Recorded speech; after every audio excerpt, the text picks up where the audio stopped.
Wow. Thank you. Thank you so much. Oh, what a group. And we love Green Bay. And I have to tell you, you have a really properly run team. Don't we agree? And Tom Brady's a great friend of mine from New England, okay? But he said you have a great quarterback. That's nice, right? When Tom Brady says it. That's nice. And Tom is a terrific guy, and he really does. He says the team is a great, really well-run team. So for whatever that's worth, that's nice. Sit down, everybody. Let's have a little fun. Let's have a little fun. Thank you very much. I see so many young people in here, but I see a couple of guys my age, right? There's one right there. But I see a couple of guys my age. And I thought we'd do something a little different. We could talk a little bit about success for all the young people. The old people, who knows? Maybe you'll become more successful. Maybe you'll give you, we have thousands of people outside trying to get in. Does anybody want to leave? We'll talk about that. Does anybody want to leave? Huh? No, I'm only kidding. But we have a lot of people. We have loudspeakers set up outside because they're hearing. So I really appreciate this incredible turnout. Wisconsin is very important. It's becoming more and more important. We can get there. We have a movement going on. It's an incredible movement.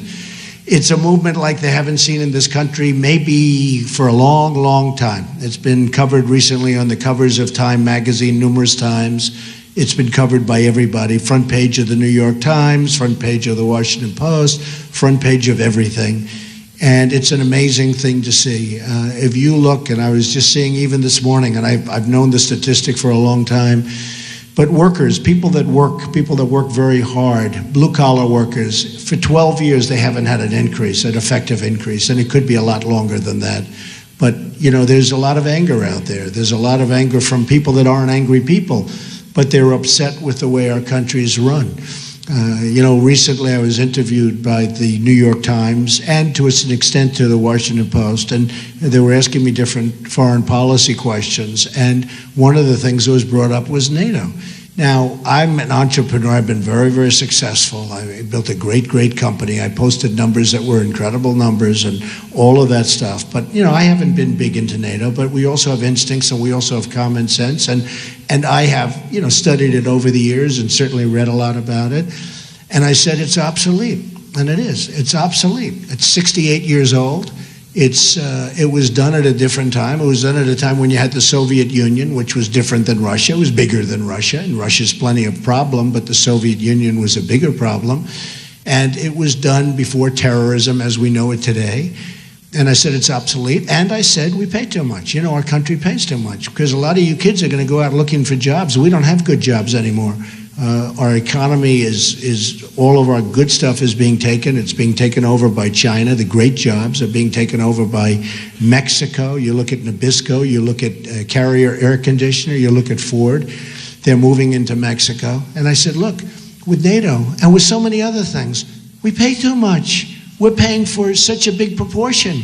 We have about 28 countries in NATO, and we're paying a far disproportionate share. Well, we owe $19 trillion as a country. We owe $19 trillion.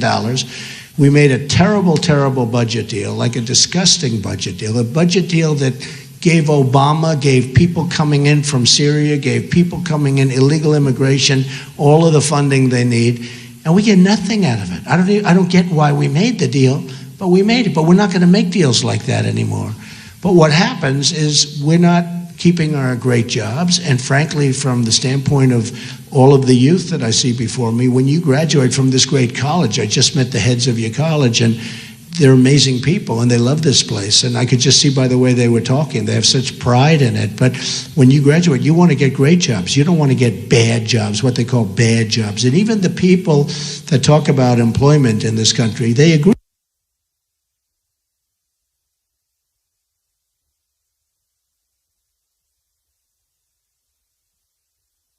College, I just met the heads of your college, and they're amazing people, and they love this place. And I could just see by the way they were talking, they have such pride in it. But when you graduate, you want to get great jobs. You don't want to get bad jobs, what they call bad jobs. And even the people that talk about employment in this country, they agree that it's bad jobs. That's what we have now. We don't have the good jobs anymore. We have the bad jobs. And we don't want the bad jobs because the good jobs are away. They're not in this country. And, they talk about a 5% unemployment rate. That was a statistic that was devised in terms of the way they devised the number and come to the number, the final conclusion. That was arrived at very, very simply. That was arrived at so that presidents and politicians look good.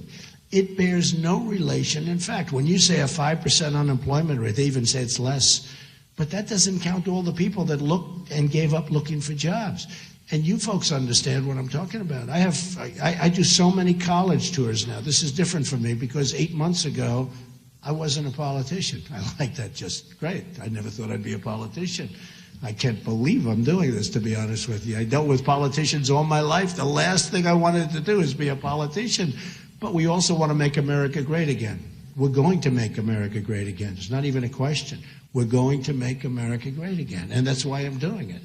And so I look at what's happening, and I looked at what's happening just with one example, NATO, the billions of dollars that we spend, all of that money that we spend, and other countries are taking advantage of us. They're just taking advantage. They're not putting up their fair share. You look at the United Nations, same thing. I mean, what do we ever get out of the United Nations? Do you ever hear that the United Nations solved the problem? It's become a political hornet's nest. We spend a fortune on it, disproportionate, always disproportionate. It's never disproportionate in our favor. It's always disproportionate, where the United States pays much more than anybody else, even though other people benefit much more than we do. So we're going to get it stopped. We're going to get it stopped. And this is so important, what's happening now, and I'm here for the week. And I've got a lot of stops. We had a great time yesterday at CNN. We did a town hall last night, which was well received and well reviewed. We have another one today, and we have another one on Monday with Sean Hannity. And we have a lot of different things planned. But I'm going to be here for a period of the week. I have many friends in Wisconsin. I fully understand Wisconsin. I wouldn't say that your governor loves me. Because, no, I knocked him out. I mean, he endorsed Lion Ted Cruz. Lion Ted. He's a liar. Ooh. Bible high, puts it down, and then he lies. He's a liar. I never met a liar like him. I met a lot tougher people than him, but I never met a guy that lied as much. Remember what he did to Ben Carson in Iowa? Ben has left the race. He has left the race. This is during the election day. The votes are being cast. Ben has left the race. And, a lot of those people voted for Cruz. And then after the election was over, he called Ben. Oh, Ben, I didn't know anything about it. I didn't know, but I'd like to apologize. Oh, great. That makes you feel better, right? No, I've never quite seen it. These politicians are bad dudes, right? I mean, they're bad. What? What do you... I think that was a positive. Oh, okay.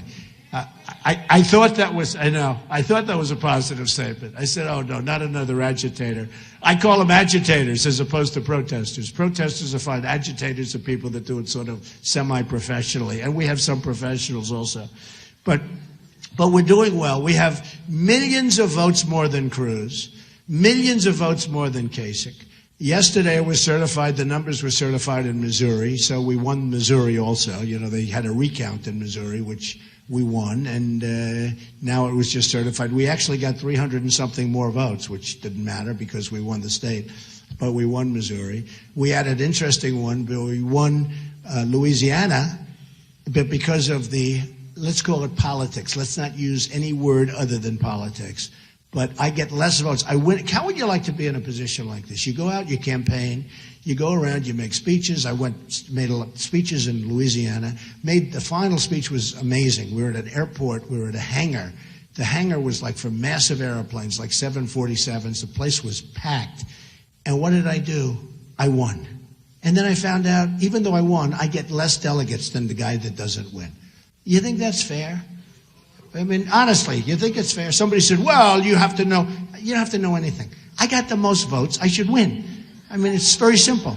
I got the most votes, and I didn't get the most delegates, right?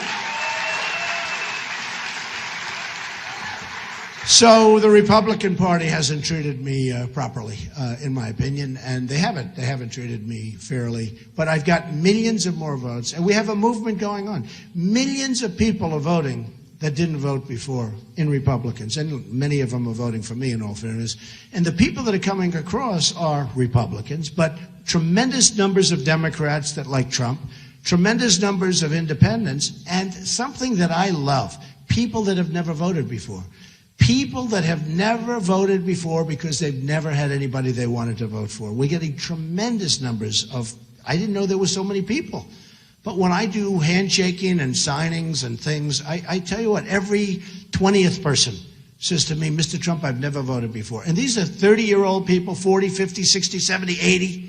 In Tennessee, we had one that was 93 years old, a woman, so beautiful. She was an incredible woman, so beautifully dressed, everything. And she had a Trump sticker right on her dress. And I said, that's unbelievable. And she's 93, and everybody knew about it. It's actually a big story in Tennessee. And she said she's voting for the first time because she really believes in what I'm saying. And what I'm saying is borders, and I'm strengthening the military and taking care of our vets. Our vets are being treated horribly, folks. I mean, without our vets, we would be nowhere. They're being treated horribly. But all of these things, and millions and millions of people are coming in and voting in the Republican primaries. Some of the states are up 102 and 107%. I saw two of them. Massachusetts was up, way up, and that was, I got almost 50% of the vote. Remember, when I get 50% or 48%, but there are 7 or 8 or 10 people running, that's pretty amazing. You know, somebody said, he doesn't break, I watch some of these pundits on television. It's so sad to watch them, you know, because the hatred is just, I watch this guy Krauthammer. He doesn't get 50%. He doesn't break 50%. I watch Karl Rove. He always talks about he's not breaking 50%. Well, it's hard to break 50% when you have 17 people running, okay? I can't explain it to these people.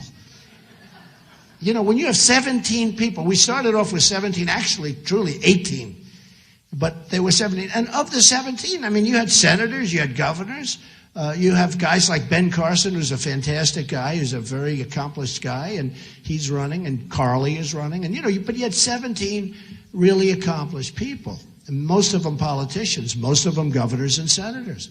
And they're going to have their 3%, their 4%. You had Lindsey Graham. You had all of these people, and they're taking votes. And then they say, Donald Trump has only hit 48%. I said, 48%? I mean, 48% is good if you have 3 people. But I don't like it if you have 2 people. But I like it if you have 3 people. So we're doing amazingly well. A good poll came out the other day from NBC, which was we were at 48%, you know, and I think they had 3 or 4 people in the poll, but we were at 48%. So it's going really well. Wisconsin is really important because if we win Wisconsin, I think it's going to be very close. We're going to do really well in New York. We're going to do really well in New Jersey. I think we're going to do great in Pennsylvania. I went to school in Pennsylvania, the Wharton School of Finance. And I think we're going to do fantastically there. But I just want to tell you... Immediately. Later today, our website will include the following information.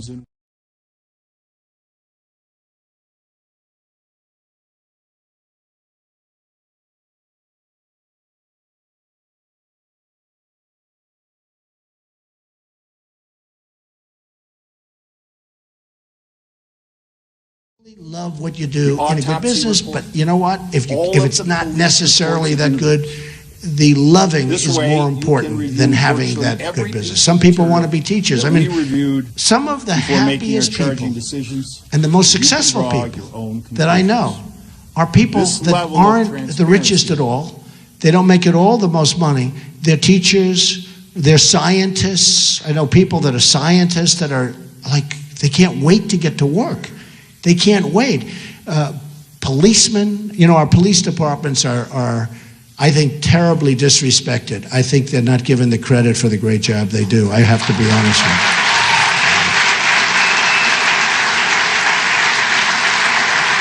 you. So true. And our vets and our people, our military. But I will tell you that the happy people are the people, number one, the people with great families, people that have great relationships with their wives or husband, very, very important toward success. Because I don't consider success necessarily monetary, because I know the most successful people in the world, and many of these people are really miserable people, okay? No matter what And perhaps I'm in that category, okay? But I'm pretty happy. At least I'm very content, I can tell you. But some of the most successful people in the world, I know like many of them. I don't know all, I guess, but I seem to know all. And they cross my path a lot. And they're not necessarily happy people. They're very wealthy people, but they're, in many cases, extremely unhappy. Now, with all of that, I don't want to talk you out of things because we're talking about success. Most people think success is measured in the form of monetary success. It's not really. I mean, to me, a successful person who has a great family, who loves the family, loves the children, and the children love him or her, to me, that's a much more successful person than a person that's made $1 billion or $10 billion and is miserable and doesn't have a good family and nobody likes the person. And, you know, I've seen them. I think I've seen every type of person there is that God created, if you want to know the truth. And the people are the happiest are not necessarily the people who are the wealthiest, okay? But in terms of monetary success, it does make life easier. You don't have to worry about food and housing and education and sickness. Your doctors, you go to the best doctors, and hopefully that solves the problems. But it does make life easier. And I tell so many stories about different types of people. For instance, you got to love what you do. You're going to never, ever quit or give up. Never quit. You're going to be so close. My father used to tell a story. He thought it was funny, but I actually thought it was more of a lesson. He viewed it as funny. And it was about a man who loved the cola business. He loved, soft drinks. That's what he loved. He just loved the business. Isn't it strange how people like different businesses? Look at all these geniuses, the heads of your college. And I think you like this better than politics, too. Don't we like this better? This politics, oh. So what happens is he loved the cola business. And he founded a company. It was called 3UP. And my father would tell this story. He'd laugh, but I'd listen and I'd say, I don't want to laugh. It's a lesson. And he found his company, 3UP. And he was very proud, but the company wasn't making it, didn't work, and he gave up, and it was just no good, and it went out of business. But he never wanted to quit. And he did another one. It was 4UP. And he did 5UP. And he did 6UP, and they would all fail. And he just kept failing, and finally he gave up. And my father would say, if he only came up, if he just worked a little bit harder, just one more, he would have had 7UP, and he would have been a tremendous success. And I laugh because I think of my father telling me that story. And we viewed it differently. And what I viewed it is not as comedy. I viewed it as never, ever give up. Just never give up. You can't. I view another word that you never hear when you're talking about success, and that's momentum. Some people, and you have to know about yourself. You have to know about momentum. Some people have a great momentum. It's even like me on the campaign trail. I took off 3 or 4 days, which is a lot because I've been going for months without any. A lot of people say, unlike Jeb, you have very high energy, right? It's true. But you take 3 or 4 days off, and that first day or two back, it's like, you got to get going. You got to get going. It's almost like, don't take any time off. Vacation. If you want vacations, you're not really in the right business. I hardly ever take time off because I love what I'm doing, whether it's my business or whether it's now this. We're going to make America great again. And whether it's this, no matter what. But the word momentum is a very important word, and you have to understand it. And you have to understand how to think about momentum. And it's a word you never hear when you hear about success, but it's so important. And what happens is there was a man named William Levitt. And I had great respect for him. He was a great real estate person. And he was a young man, and he built Levittowns. Has anyone ever heard of Levittowns? Well, Levittowns were these massive housing developments, largely in Long Island, Pennsylvania, different places, but massive. He was really the first of the massive builders of homes. And he was a young man. He did unbelievably, became very, very rich, and everything he touched turned to gold, and it was incredible. And then what happened is he was offered a lot of money by Gulf and Western. It was a big conglomerate to buy his company. And you have to understand, William Levitt used to go around looking for nails, looking for sawdust. He'd sell the sawdust. He'd save the nails and use them again. He'd save chips of wood and use them for different things. Everything was perfect. He knew how to get zoning. He'd have lunch with the mayor. He'd have lunch with the council. He'd have dinner with everybody. He was the ultimate professional real estate developer, and he built Levitt Towns. Remember, he was the first really large-scale housing sprawl all over the country. Actually, they went all over the world. So Gulf and Western came to him, and they offered him a lot of money, more money than he ever thought possible. And he took it, and he said, oh boy, this is great. He then retired at a very young age, very, very young. But he was going crazy. He was so bored. He was going absolutely crazy, but they had a restrictive covenant. He couldn't compete. He couldn't do what he knew best, which was building housing. And so he was retired. He moved to the south of France. He bought a magnificent yacht. Unfortunately, he got divorced and he did a trophy wife thing, and one of those things. And terrible person to do that, but he did it. But he had a wife who was a good wife, La Belle, and he named the boat after her, the yacht, and he was riding high. Everything was good. Now he's getting a little older. He's still in retirement, lost his momentum, remember the word. And Gulf and Western comes back and they're dying. This is a big company, but they're dying because they don't send people to pick up nails. They don't send people to sell the sawdust. They don't send people to take the little scraps of lumber and bring them down and sell them and get very small amounts of money, but it all adds up. And they're losing their shirt with this company they bought. They couldn't get zoning because they don't take the mayor out to dinner, and they don't do the things that you have to do. And they couldn't get zoning. They had all this land. They went crazy with buying land, and they couldn't sell the company because it was a mess, and they destroyed the company. And they went to William Levitt, and they said, we'd love to sell you the company back. And he said, oh, I think it was about 12 years, he was out, okay, lost that whatever it is. And after 12 years, they came to him, they said, we'd love to sell you the company back. Would you have any interest? Yes, I would. I'd love to buy it back. So he bought this big company back, bigger than what he sold. He had all this land that was unzoned and all. And he worked like crazy. He worked 24 hours a day, work. And he went bankrupt, out of business, totally bankrupt. The biggest, he went bankrupt. And by this time, he was an old guy, and I was at a party, and I was the new hot guy in New York. I was doing great with real estate, and I was on the covers of Business Week magazine and Fortune magazine. I was doing really well. And there was a man named Steve Ross that a lot of you folks would know from Warner Communications. And he was the hot guy in entertainment. He built Time Warner, and he was a great guy. Passed away from cancer, unfortunately, but he was an amazing guy, one of the great people in the history of the entertainment business. And he was giving a cocktail party. He had 50 people on his Fifth Avenue apartment. And I walk into the apartment. I was invited. And I see 50 people, and most of them are in the entertainment business. And I saw one person, pretty old guy, and he was sitting in the corner, and his name was William Levitt. And I went over to him because I was attracted to him because he was in my business. I didn't care about the entertainment people. I cared about him. And I said, Mr. Levitt, how are you doing? Donald Trump. He said, yes, I know. He said, I'm not doing well. I'm not doing well at all. I said, I read that, and it's too bad. What went wrong? And I'll never forget the expression of the statement. He said, Donald, I totally lost my momentum. It's a thing you probably never heard. He lost his momentum. He took that time off, he came back, and it was a different world, and he lost his momentum. Now, the real lesson there is you have to know if you've lost your momentum so that you don't get hurt. And it's just something that I talk about because it's so different. And I watched him sitting in this corner. I don't even know why he was there, because he was no longer successful. But I guess Steve knew him and respected him for what he had accomplished, because what he had accomplished was amazing. He was the forerunner to so many massive developments that you see all over. But he said, I lost my momentum, Donald. I lost my momentum. I've never, ever forgotten those words.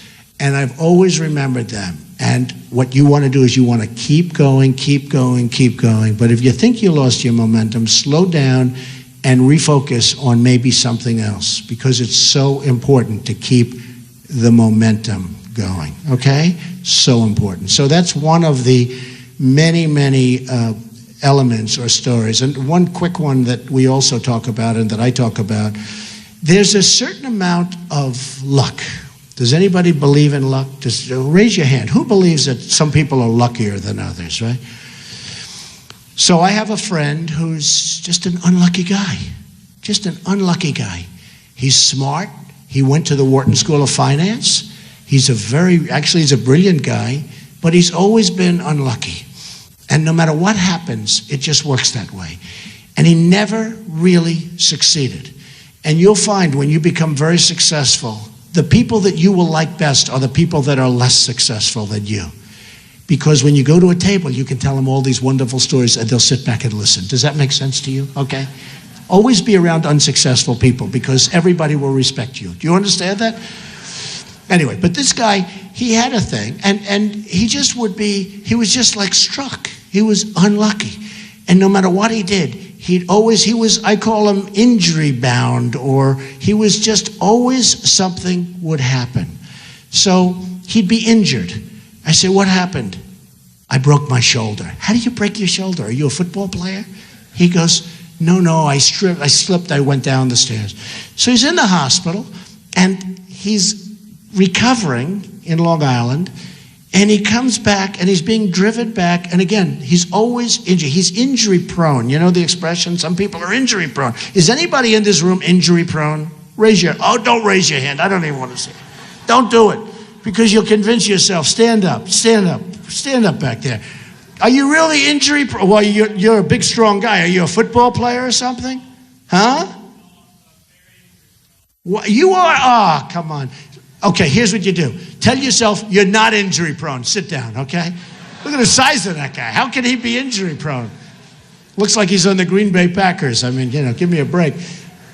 But this guy was totally injury prone. No matter what happened, totally injury prone. And he'd always be ill. I'd call his wife and she'd say, oh no, he's very sick. What's wrong with him? And he said, tell me something. I'd say, all right. So he had a broken shoulder, and now he's coming home. Think of this. He's coming home from the hospital, and he's riding on the Long Island Expressway, which is the longest parking lot in the world, by the way. He's riding on because it's so crowded. He's riding on the Long Island Expressway, and an 18-wheeler hits the signs that say to New York City, 10 miles, right? Knocks over a sign. Think of this. He didn't even get hit by the truck. He got hit by a sign. And I call up to make sure he's okay from the previous injury, and the wife says, no, we were taking him home, and what happened is a big truck hit the big sign, the big stanchion, and the sign came down on the road, and it hit his car, and now he's really in trouble, and now he's back in the hospital. Well, just like that, there is a certain amount of luck. But the greatest story to me is Gary Player. Gary Player was a golfer, a great golfer, one of the great golfers of all time. And they used to say he's diminutive. He was small. He worked harder than any human being. He worked harder than any other golfer, but he was a small guy. But he hit it good, he hit it far, great golfer. Everybody's heard of Gary Player from South Africa. Still a great guy. He's always kept himself in shape. I saw him the other day, he's like 80 years old. He's phenomenal. He still looks like he did 20 years ago. But Gary Player worked hard. And he was the first time, maybe I've heard it again, but he was the one. The harder I work, the luckier I get. That was Gary Player. He worked so hard. And they'd say to him, he'd win the U.S. Open, and they say, where are you going tonight? I'm going to practice. I mean, he just won a tournament, and he's going to practice. And I have seen people that work really, really hard. They create to a certain extent, because I do believe there could be something with the whole luck thing. But there are people that work hard. Remember that expression, the harder I work, the luckier I get. The harder he worked, he got stronger, longer. He practiced putting, he practiced chipping. The guy was unbelievable. He won 18 majors, senior and regular. He won like 175 tournaments worldwide, which I think is the record. But he was a hard worker. And he used to say, they'd ask, how do you do this? How are you so successful? He says, well, the harder I work, the luckier I get. And I just think it's a great thing for all of the young people out here and the older people. Hey, I'm still working just as hard. I think I work hard. I think I'm working harder in the last 8 months than I've ever worked before in my life. Believe me. But I enjoy it. You have to really work. The harder you work, remember, The harder you work, the luckier you get. So just remember those few little things. Momentum, love what you do, always love what you do, always. One final story on success, because I think it's a great thing. I have a friend who's a guy who was born to a very, very successful Wall Street baron. And the Wall Street baron is a vicious, ruthless, horrible human being, okay? You would not like him for dinner. You'd respect him, but you wouldn't like him. And most of the people in the room would know who he is. One of the big barons of Wall Street. Very, very smart, very vicious, very ruthless, more so than you'd ever see in a movie. You know, they can't make movies about guys like this. And he had a son who's a really nice guy. I have no idea how he produced this son. This son is the nicest human being. And the son was in the father's firm on Wall Street, and the firm is a massive firm. And he was unable to compete really with all the young guns in the firm. And the father sort of understood it, loved his son, but drove his son really terribly. And what happened is the son is at a club. He's a member of a country club out in Westchester. And they were doing a major, major renovation of the clubhouse and the greens and the golf course, a big, big renovation. And people sort of semi-felt sorry for him almost, and they put him in charge. And he was fantastic. He was there at 6 in the morning and 5 in the morning, and he wouldn't leave till 9 in the evening. And the job came in under budget, ahead of schedule. The job turned out to be 10 times better than anyone ever thought. And he was so happy. His wife called me. She said, he's like a new man. He's so, so happy. He's doing this, and he's so happy. But he doesn't want to leave the firm because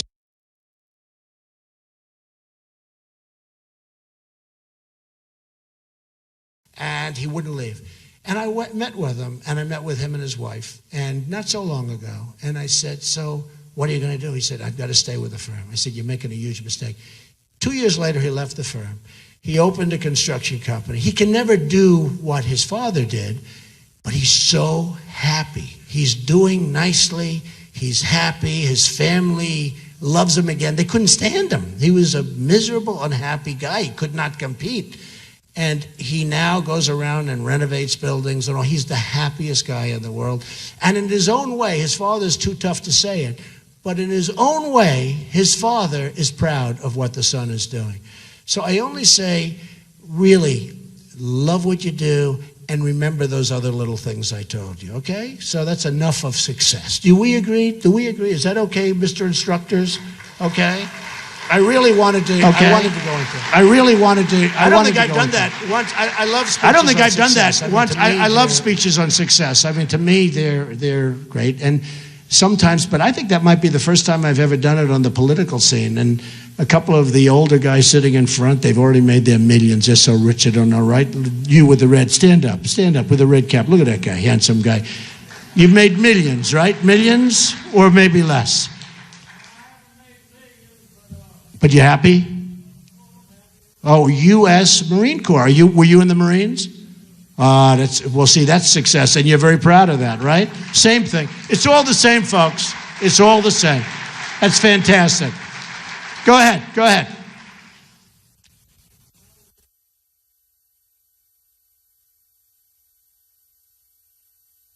Right.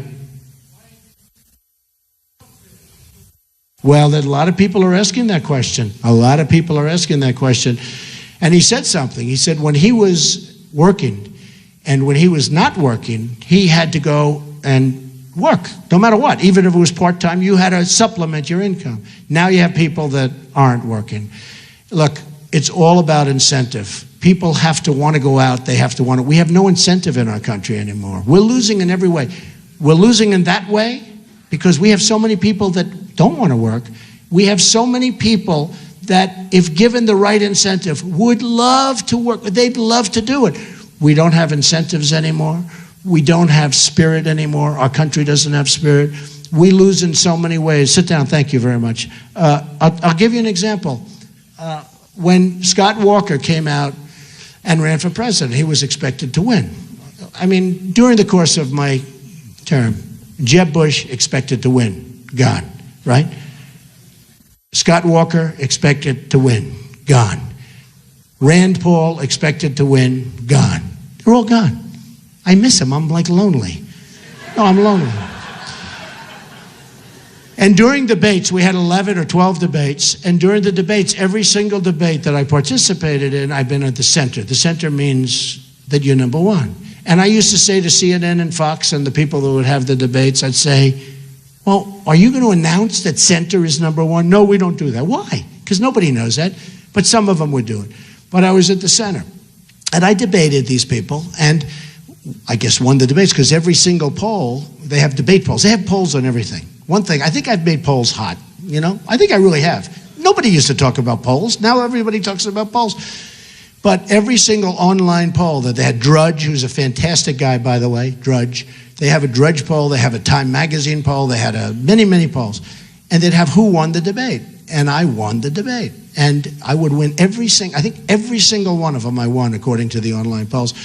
And the last poll, my wife said to me, the last debate, she said, will you do me a favor? Be presidential. Don't be so vicious. Don't be so hard. Don't call him Little Marco. Don't call him low energy Jeb. Be nice. I said, but if I'm nice, I'll be presidential, but I'm going to lose, right? I mean, I'm going to lose. And they were hitting me with everything. And the bottom line is, the last debate I said, in fact, Ivanka called me and my wife called me. They said, be presidential. I said, so what happens when they come and they say really nasty things and they lie and we don't care, be presidential. So I was pretty presidential in the last debate. Now, I actually thought that the other debates were much better. Personally, I think they were much more interesting.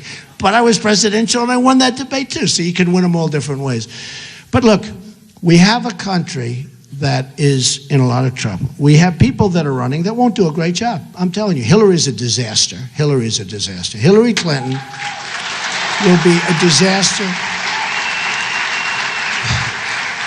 A disaster as president, and I will beat Hillary. Ted cannot beat Hillary. He will not be able to beat, with his strident manner, he will not be able to beat Hillary. And believe me, the one person she doesn't want to run, and I know this for a fact, the one person she does not want to run against is Donald Trump.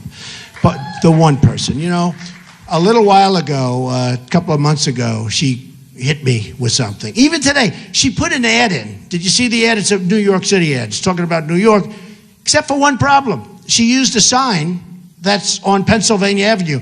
I'm building a big hotel on Pennsylvania Avenue, a big, beautiful hotel on Pennsylvania Avenue. You know why I'm building it? Because if for some reason this doesn't work out, I'm going to live in Pennsylvania Avenue no matter what happens. I don't care, okay? I don't care. No, I'm building a big, and she's got the sign. She's talking about New York, but she's got the sign on Pennsylvania Avenue, which is sort of an interesting thing. Hillary's not going to win. Hillary's got so many problems.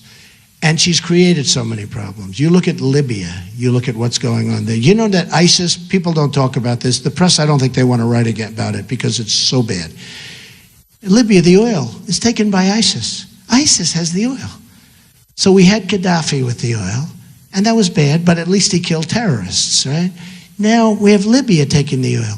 We have Libya is massive amounts of oil is going out.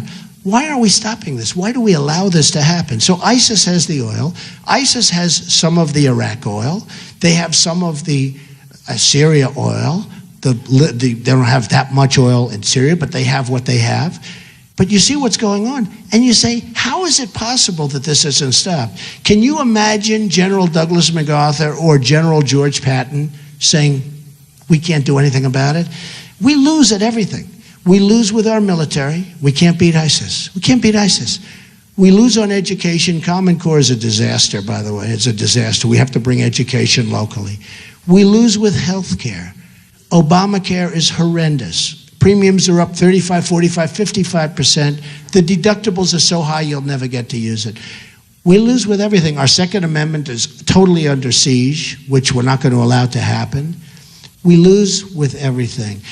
And when I watched Scott Walker endorse yesterday, although a lot of people didn't hear too much about his endorsement because of my manager, and I looked at the tapes, I say, I don't know, am I wrong?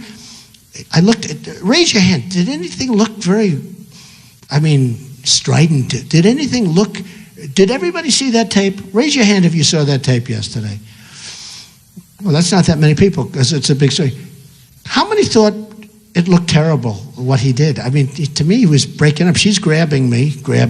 Did anybody think it was really terrible where he should be fired, lose his job? No, you know what I mean, right? They wanted me to fire him and destroy him and lose his job. Does anybody, okay, so a lot of people saw the tape. Who thought that it was terrible what he did? I mean, it's lucky I had the tape. That was my tape. It's one of my places. I have cameras all over the place. It wasn't meant for this stuff. It was meant for other things, security. But we have great cameras. Okay, so a lot of you saw the tape. Did anybody think it was a horrible thing what happened? I don't get it. I mean, we have people whose heads are being chopped off because they're Christian and for other reasons in Syria, all over the Middle East. We have people that are being drowned in cages, 50 at a time, in big steel cages. They're being dropped into the waters and lifted up an hour later. And I'm trying to figure out. And then you have Ted Cruz. He should be fired. I say, why? I don't do that. I'm loyal. He did a good job. Now, the girl made statements. Actually, she made some terrible statements because she said that she was, I could read. Should I read the statement? Should I read it? Does anybody want me to read it? Huh? Yes? I'll just read it quickly.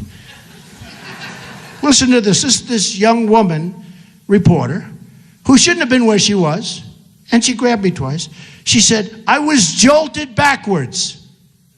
She wasn't, right? Did anyone disagree? Someone had grabbed me tightly by the arm and yanked me down. Did she go down? Did she even go a little down, like a couple of inches? Did she have any facial expression? If I bring one of these big, strong guys up here, of which we have a lot in this room, that's called Wisconsin, right? Strong. Hey, if I bring a Green Bay Packer up here, and if I give him a whack, he's going to go, and then he'll knock the hell out of you, right? After he recovers from shock. But you have there's no facial expression, no nothing. So she said, this is the exact quote. I was jolted backwards. Someone had grabbed me tightly by the arm and yanked me down. She didn't go down. I almost fell to the ground. She didn't almost fall to the ground, but was able to maintain my balance nonetheless. But I was shaken. Then she goes, campaign managers aren't supposed to try to forcefully throw reporters to the ground. He didn't do that. And they put out a warrant. I mean, what kind of a country are we in to destroy somebody? And what kind of a country are we in when they go to Kasich? What would you do? I would fire him. They go to Ted Cruz. I would fire him. Folks, as your president, you need somebody that's going to be loyal to the country and to yourselves. You need somebody that's going to fight you. Now, if she really did go down, if he did something like that, he would have been fired before she ever got up. Okay? That I can tell you. If she were, if this stuff were so, I would have, but I looked at the tape, and I'm trying to figure it out. So all of the people that saw the tape, do we agree with this? Does anybody disagree? Could you stand up if you disagree with me? Because most of you saw it. Not one person in the room. It's a very, very, and that's risky for me to do. When I do that and the whole room stands up, believe me, that's going to be the #1 story on television. Here's the bad news. Because I have a room loaded with people and nobody stood up, it won't even be on television, right, folks? They won't even talk about it. They won't even talk about it. So I want to tell you a little bit about Wisconsin because people don't understand. And I wouldn't have done this except Scott. I've done it twice now. I did it when he got out of the race because, everyone thought he was doing a good job as governor. And then what happened is didn't work out to be so good. And when I gave the numbers, he went from 22 or 24% down to 0 and he quit the race. He was one of the first people to quit. And I wouldn't do this except that he endorsed this guy, Cruz. And Cruz would be a terrible president. Okay. But he endorsed Cruz. So let me give you the story on Wisconsin. And by the way, Scott Walker was up to my office about a year ago, handing me a plaque. He regrets that because I actually supported him. I gave him a lot of money, like $50,000 or $100,000 for his campaign or something. I gave him a lot. I don't know what it was, but it was a lot in that vicinity. And he came up to my office, gave me a flat pack. We're trying to find it. It's on the bottom of a pile of plaques. I'm pretty sure I can find it. Actually, I got word that they found it. I'll have to show you. But look, I wrote these stats down. I just wrote them down. And these are stats. This is not Donald Trump doing numbers or anything. This is a straight, right out of the book. By the summer of 2015, remember, this is your state that you love, that I love too. I have a lot of friends in Wisconsin. It's an amazing place.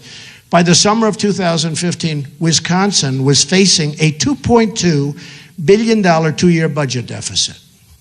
Okay, that's bad. That's bad. Total state debt is $45 billion. Went up a lot. That's bad. That's a lot. That's at the higher end. That's really up there. I don't know if you folks know that. 20,000 fewer people in the labor force in Wisconsin than 7 years ago, even though population has grown by 100,000. So you have 20,000 fewer people working, even though population growth has been increased by 100,000. Now, I see this guy in his Harley. He's always on a Harley. I love the bikers. You know the bikers love me? I was saying it. Do you know that? Do we have any bikers in this room? The bikers, right? The bikers love Trump. I went to Hilton Head and a couple of other, there were hundreds and hundreds of bikers. And the Secret Service says, stay away. I said, don't stay away. These are the greatest people. These people are amazing. For some reason, the bikers love me. I'm not a huge biker, I have to be honest with you, okay? I always like the limo better, right? The limo. But the bikers love me. You know why they love me? And I asked a couple of why. They say security, military, borders. You're the only guy that's going to do it. Sheriff Joe Arpaio from, as you know, from Arizona, the toughest. He endorsed me. Nobody tougher on the borders than Sheriff Joe. He endorsed me. So many people endorsed me, such great endorsement. Okay, 800,000 food stamp recipients. Middle class hit hard due to job loss of manufacturing, the job loss. Now, both Ted Cruz and your governor and Kasich are trying to approve TPP. Kasich approved NAFTA. He was a congressman. He raised his hand. NAFTA has been a disaster for Wisconsin. It's been a disaster for the whole United States. We have lost so many companies and so many jobs. Wisconsin has lost 15,000 net jobs to Mexico. You know about that, right? Do you feel that? Can you feel it? Right? When I say that, that's a hell of a number. Since NAFTA, 15,000 jobs. 70,000 jobs you've lost to China. 100,000 illegal immigrants living in Wisconsin costing taxpayers $883 million a year. Now, this is out of the books. $883 million per year. Now, what happened is everybody thought Scott Walker was tough and doing a good job, and he was fighting people and always fighting. It's better if you can do it without the fighting so much. It's wonderful to fight. Let's fight. But, how many times can you fight? I looked at your Capitol. Every time they're throwing, you're going crazy. It'd be cooler if you could get better results. How about getting a better result without the fighting? Wouldn't that be nice? It's like in New Hampshire. I spent $2 million and won. Jeb Bush spent $48 million and got beaten badly. Don't you want me as your president? Isn't that true? I think, right? But Scott Walker was doing really well. He was leading the pack, and I couldn't hit him because I'm a counterpuncher. I cannot do it because I'm actually a nice person. I cannot hit a person first. I've got to let them hit me first. So I was going along, and I was really nice to Scott Walker. And then one of his people, they had a fundraiser, and he was calling me names. Come on to the Scott Walker fundraiser. And I was so happy to hear it. And he called me a really terrible name, said horrible things about me, and they had a fundraiser. And I said, Scott, your people shouldn't say that. They just shouldn't say it. And I did my number. I did basically what I'm doing now, except with much more vigor, okay? And within a matter of weeks, he was gone, because nobody knew that. I'm sure a lot of the people in the audience didn't know these statistics, okay? But they're no good. They're no good. Wisconsin's in the middle of the pack in terms of states from around the area. Wisconsin's not doing well. So he would have been better off if he didn't endorse Ted Cruz, because now I'm just letting out facts that nobody would have even known. I'm telling you, nobody even knows these facts, folks. So winning Wisconsin is very important. On April 5th, you have the date. I hope you'll understand that this is a very important thing because I have far more delegates than anybody else. Do you ever hear Cruz get up and say, I'm the only one that's proven that I can beat Donald Trump. I beat him here. I won last night on the town hall. He said, we won the state of Utah in a tremendous victory. He didn't say that the same night I won the state of Arizona and got many, many more delegates, right? He didn't say it. He said, I'm the only one. So I think I have 21 or 22 states, and he has, 7? But he'll say, I'm the only one. I've proven, and he uses this expression, I've proven time and time again that I can beat Donald Trump. I've killed this guy. I've killed him. I mean, it's really incredible. So, lying Ted. He's lying Ted. But here's the thing. It's a very unfair situation, though, because as I said before, getting to the 1237 delegates is, and by the way, Missouri just came in and it was certified I won Missouri. That happened yesterday, so I'm very. They were actually going over the numbers. He was supposed to win Missouri, so probably they went over the numbers. But he was supposed to win Missouri, so probably when I went, they said, oh, we want a recount. So they had a recount. You know what happened? They found more than 300 more votes for me. So anyway, so I won the state of Missouri, so that's good. And we picked up, I think, an extra 12 or so delegates, which is great. And they're great people. And I thought I'd win there. You know, I was told that I was going to lose there. I was told I was going to lose South Carolina. I won in a landslide. I was told that I wouldn't win in New Hampshire. We won in a landslide. I was told that Nevada would be very, very difficult for me to win. I won in a landslide. And by the way, in the polls, I won all of the Hispanic. I won the Hispanic by a lot, you know, because the Hispanics, they want jobs. They want jobs to come into our country. They're smart. And one poll had me 25% with African Americans, and one of the announcers said, if Trump got 25% with African Americans, this election is over. You might as well not even have it. He wins. And I think I'll do great with African Americans. So we're going to have something special. But really important is next week on Tuesday, the 5th, to get out and to vote. Because a movement is only a movement if the movement ends in greatness, meaning ends in making sure that our country really becomes great again. And we have so much room. When I told you about NATO, when I told you about the United Nations, when I tell you about the waste, fraud, and abuse all over the place, when I tell you these other candidates, they want to knock out your Social Security, they want to knock out your Medicare. You know, Medicare is a program that works. There's a lot of waste, fraud, and abuse, but it's a program that works. These people want to knock it out. I want to make our country rich again so that we can have it without knocking it out and without doing anything to it other than running it better. So I just want to say that it's an honor to be here. I love the school. The school is beautiful, and I want to thank you. I want to thank everybody for allowing us to use the auditorium. I wish you had a much bigger auditorium so we could take care of all the thousands of people outside, but that'll be next time, right? But go out, do a fantastic job for yourselves, especially the young folks. And just remember this, we have a country that doesn't win anymore. If I'm elected president, we're going to win, win, win. We're going to win so much. I jokingly say, we're going to win so much you're going to get absolutely sick and tired of it. You're going to say, please, please, Mr. President, we can't stand it. We're winning too much. And I'm going to say, sorry, folks, we're going to keep winning because we're going to make America great again, okay?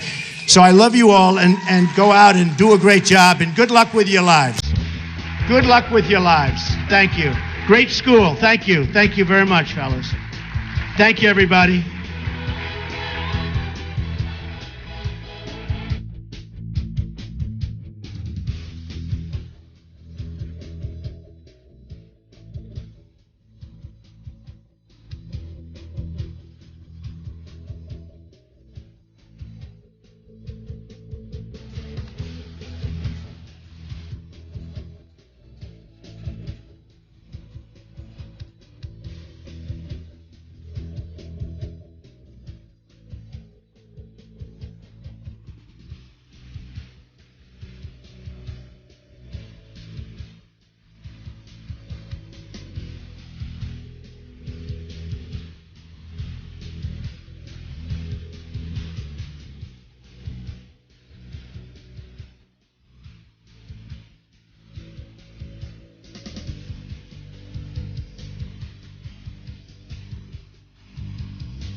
Hello, America. We're brothers in arms, and you're watching Right Side Broadcasting Network, the Trump Train's #1 source for live video and political news from the campaign trail.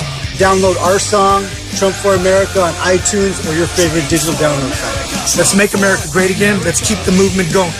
America, don't be a chump. Vote for Trump. God bless America.